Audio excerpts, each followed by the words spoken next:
la iglesia fue creciendo y tuvieron que hacer más comunidades y ordenar otro obispo. Los primeros 12 que él ordenó son los obispos. Hace algunos días escuchamos el nombre de ellos, no sé si con ustedes o con el otro grupo, y les dio poder hasta de expulsar a los demonios. Todo el poder se los dio a ellos y ellos usaron ese poder. El obispo es el máximo poder en su diócesis. Pero una vez que la diócesis es muy grande, tenían que ordenar sacerdotes y diáconos para que predicaran la palabra también. Entonces, porque el obispo solo, imagínense, un solo obispo para todas las diócesis de Filadelfia es imposible. Tiene que dividirla, ahora ya se llaman parroquias, y en cada parroquia un sacerdote, o 2 o 3, dependiendo cómo esté de grande, un diácono. Y ellos tienen el permiso, después de que lo ordenan, le dan las facultades para que él haga los sacramentos también, las facultades de la misa, de los sacramentos de los enfermos, de la confesión. Yo tengo las facultades aquí en Filadelfia. Si voy a Camden, ya no es Filadelfia, ya tengo que llevar un permiso escrito y firmado. Cuando voy a México también, el párroco que está dice, no, ya no traigas permiso, ya te conozco, no hay problema. El problema cuando vamos y no nos conocen, entonces tenemos que llevar un permiso escrito y firmado para poder ejercer allá nuestras facultades. Como otra profesión, un doctor, si viene de nuestro país aquí, no puedes ejercer si no tienes un permiso de trabajo del gobierno de aquí para ejercer. Entonces está bien. El problema con las parábolas y de los apóstoles, cuando ellos ordenaban a otro, porque al principio ellos no tenían el Nuevo Testamento, solo tenían el Antiguo Testamento. El Nuevo Testamento no estaba escrito. Y las primeras misas que ellos hacían eran un poco simples, parecidas al rito que ellos hacían en las sinagogas. Tenían las lecturas del Antiguo Testamento, rezaban los salmos, cantaban los salmos, hacían las oraciones de peticiones, la consagración, pero el Evangelio no lo tenían escrito. Lo hacía el obispo o de aquellos 12, pero lo hacía de memoria, de acuerdo a la experiencia que habían tenido. Él contaba su experiencia de lo que hizo Jesús, de esta parábola, del milagro, cuando lo conocieron, ya lo conocieron grande, el primer encuentro, cómo me llamó, de mi vocación, esa era el Evangelio, y ellos lo explicaban, después de contar su historia, lo explicaban a la gente, así le explicaban las parábolas. El problema es cuando ordenaban más obispos en otra, o más sacerdotes, que no habían visto a él de frente, que no lo habían escuchado al obispo, y ya más o menos ellos tenían la sensación de cómo había sido y podían predicar.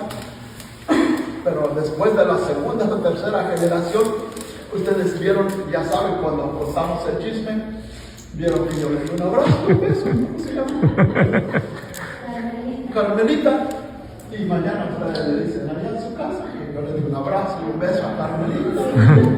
Pero aquella persona, cuando lo vuelve a contar, o dice que el padre le dio un beso a Carmelita, creo que fue una boca. No, yo creo que sí. Ya la cuarta persona que lo cuenta dice, sí, le dio un beso en la boca. Ese padre se va delante de la gente, besa a la gente en la boca. Ahí fue el problema con las parábolas y el Evangelio. Los que lo habían visto, pues ellos lo contaban perfectamente, pero después, así tuvieron que, y vieron que era necesario escribirlo, junto con las cartas de San Pablo. Es el último discípulo que murió, San Juan el Evangelista. Cuando, por ahí, por el año 105, cuando él murió, dice que se terminó la revelación, y todo lo que ellos escribieron es palabra de Dios. Los discípulos de ellos han escrito muy bonito. El discípulo de San Juan, cuando murió el Evangelista, no me acuerdo su nombre, tiene unos libros pero preciosos. El segundo de San Pedro, Lino, San Lino, yo creo, también libros bien hermosos, inspirados, yo creo, también por el Espíritu Santo, pero ya no se consideran palabra de Dios, solo de aquellos 12, y las cartas de San Pablo, de San Lucas también. Pero Y está escrito, entonces ellos usaban ya esos escritos, y que eran muy poquitos y tenían que volverlo a hacer. Se escribían a mano, ¿no? Todo el Nuevo Testamento escrito a mano para hacer una copia para la nueva diócesis que habían fundado allá y allá, tenían que escribirlos a mano. Y así fue como apareció el Nuevo Testamento y empezaron a aparecer muchos más evangelios de los que tenemos y que les llaman apócrifos, libros apócrifos, algunos muy bonitos, pero al final la iglesia dice, estos son los libros de la palabra de Dios del Nuevo Testamento. Y con eso tenemos, ya que cumpliéramos con eso, que cumpliéramos bien ya, para que queremos más, porque dicen, a lo mejor hay más por ahí, el evangelio de la Virgen María podría ser, pero ya no tenemos. En México la historia de las apariciones le llamaban el Evangelio de Guadalupe. Y sí es cierto, cuántas conversiones a través de que ella trajo la palabra de Dios aquí, cuántas apariciones en Honduras a través de Nuestra Señora de Suyapa, cuántas conversiones. Entonces ya tenemos la semilla que ella nos trajo.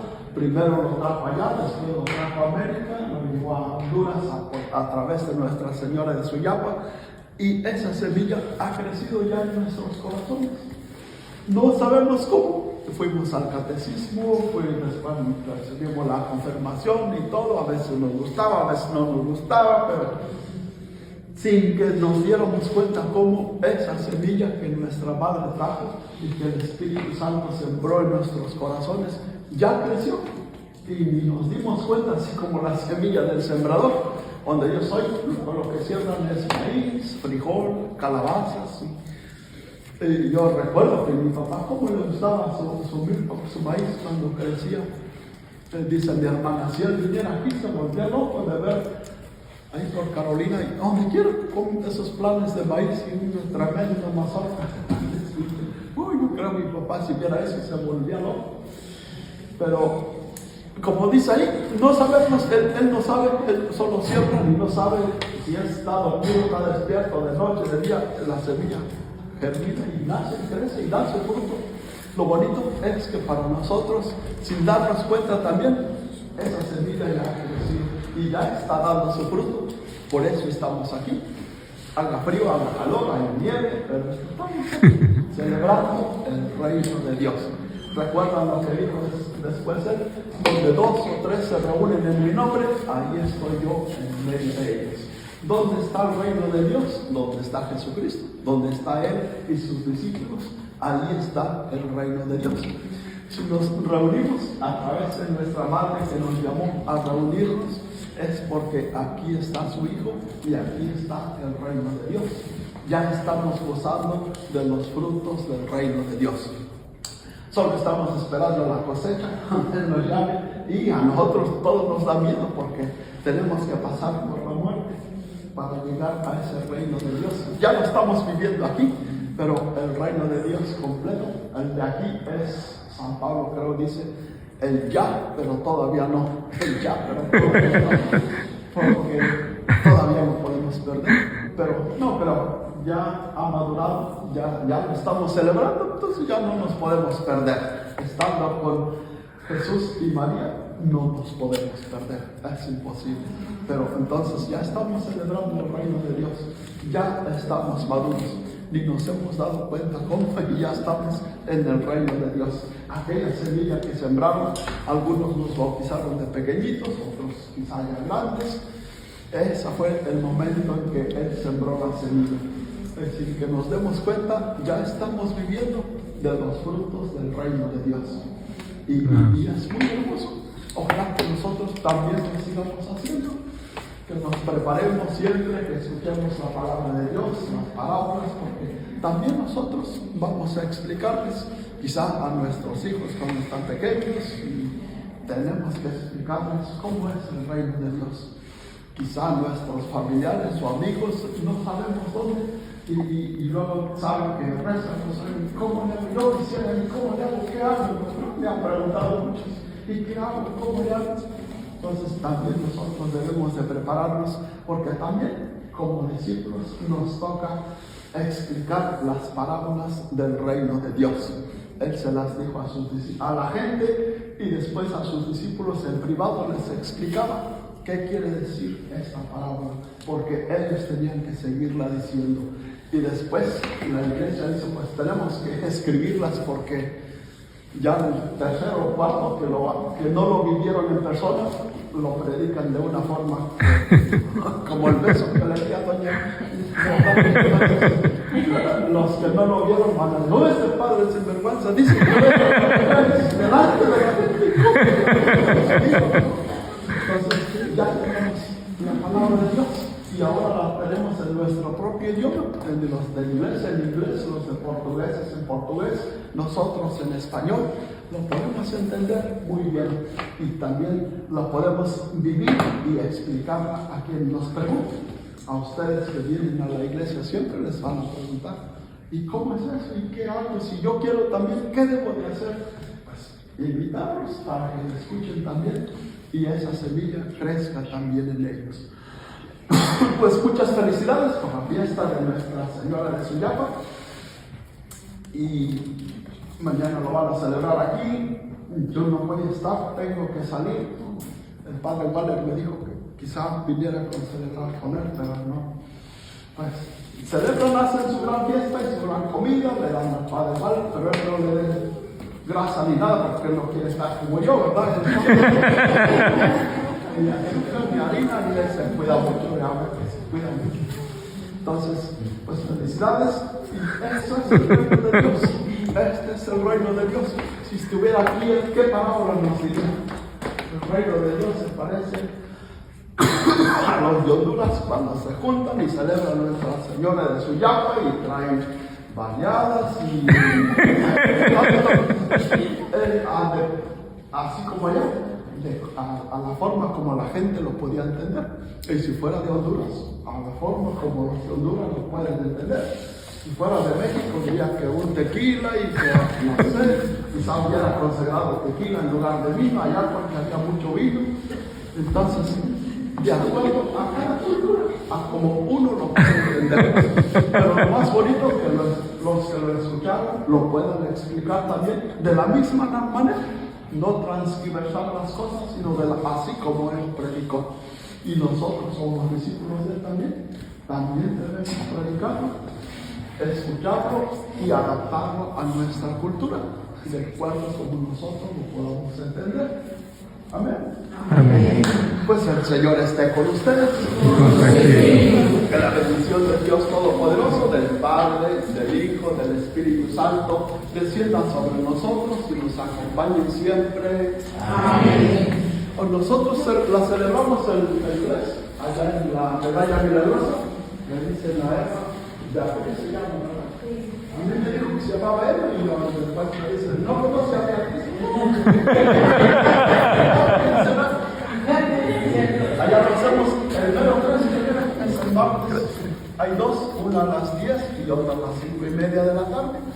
Ahí le dicen a Eva que les enseñe el camino. Se van por ahí. Sí, ya todas ya saben. Ya ofrecieron una que tiene sanguchitos que van a llevar por allá. Y baleadas. Ella va a llevar baleadas, mi amante.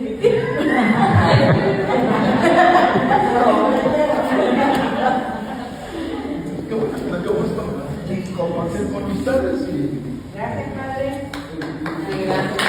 Gracias, bendición. Celebramos en español cada primer martes del mes durante todo el año y siempre tratamos de celebrar la invocación de la Virgen de ese mes. Y ahorita en febrero, pues, la de Suyapa. Y así cada vez vamos cada una para que si quieren ir después cada vez. Ya en marzo ya no creo que haga tanto frío, ya va a estar más bonito. Ya la de la tarde va a ser siempre a las 5:30. Sí. Gracias. Como siempre, ¿verdad? Gracias.